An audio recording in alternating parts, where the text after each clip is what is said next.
John Kasich has presented himself as a more moderate alternative in this year's race for the Republican presidential nomination. But is that really the case? Al Jazeera's Lisa Stark has been taking a close look at the Ohio governor's record, and she is at a Kasich rally in Westerville, Ohio, where the former Republican presidential candidate, Mitt Romney, took to the stage, I understand, just moments ago, Lisa. He did indeed, Tony. This rally is just wrapping up. You know, this is Kasich territory. He began his political career here. It's very friendly territory for him. Mitt Romney did not endorse John Kasich. We weren't expecting him to, but he did tell Ohio voters that they should get out, they should vote for the governor, a man, he said, who has integrity and a clear track record. Well, what is that track record? We talked to some of those who know John Kasich to find out more about his politics and personality. On the campaign trail, Ohio Governor John Kasich has tried to be positive and polite in what has often been an unruly campaign season. And I want you to know, I will never take the low road to the highest office in the land. I will run a positive campaign. He paints himself as someone who has worked across the aisle to get things done. Is this the real John Kasich that we see on the campaign trail? Oh, absolutely. Oh, yes. That's what's so beautiful about him. Yeah. Is this is who he is, okay? A man who tells voters, you're special, and even offers up hugs. But some say this Kasich is a far cry from the guy they know, a man who has little patience for those who cross him, even a police officer. Back, gives me a ticket, says you must report to court. If you don't report to court, we're putting a warrant out for your arrest. He's an idiot. Kasich later apologized to the officer. At the State House, the Senate Democratic minority leader says the governor has not tried to bridge divides. Joe Schiavone represents Youngstown, whose school district the state has taken over. Me getting a call 6 or 8 months ago saying the governor's going to push a bill to take over your schools tomorrow, just wanted to give you a heads up. No conversation, no hugs, no handshakes, you know, just we're doing it tomorrow because I say so.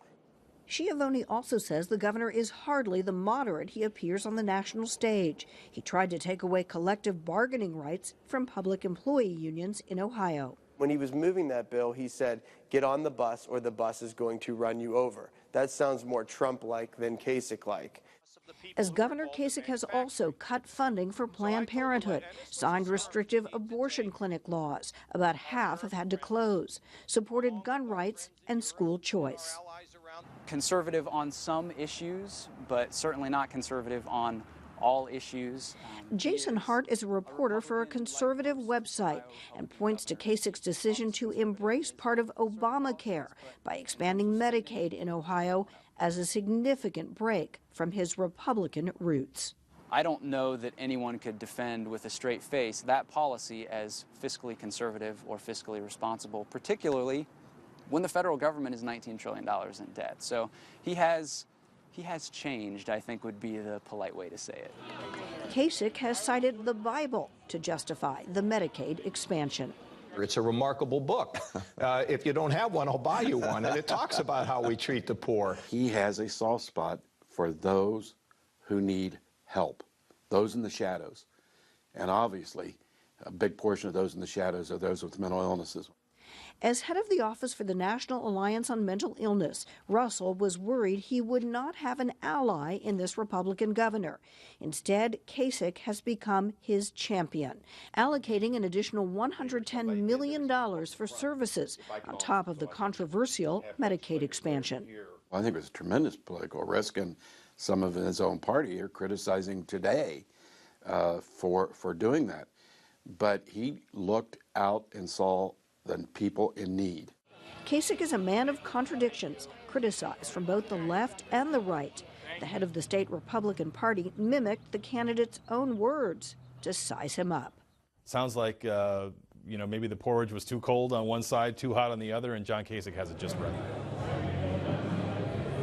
So the question is that the right temperature for Ohio voters? We will find out tomorrow. Now, Matt Borges, that Republican chairman here in the state, told me, Tony, that he is getting calls from Republican leaders all over the country saying Kasich has to win Ohio. It's critical to try to put the brake on Donald Trump. Of course, that's just what John Kasich hopes to do tomorrow. Okay, so Lisa, he's popular.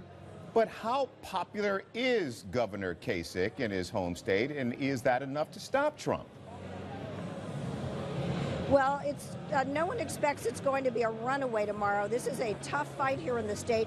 His supporters like to point out that he won 86 of 88 counties when he ran for re-election, but really that was with a Democratic candidate who imploded and was really not a threat at all. So the Kasich folks say they're taking nothing for granted. The polls have them neck and neck. Lisa Stark is in Westerville, Ohio for us. Lisa, good to see you. Thank you. Another big prize up for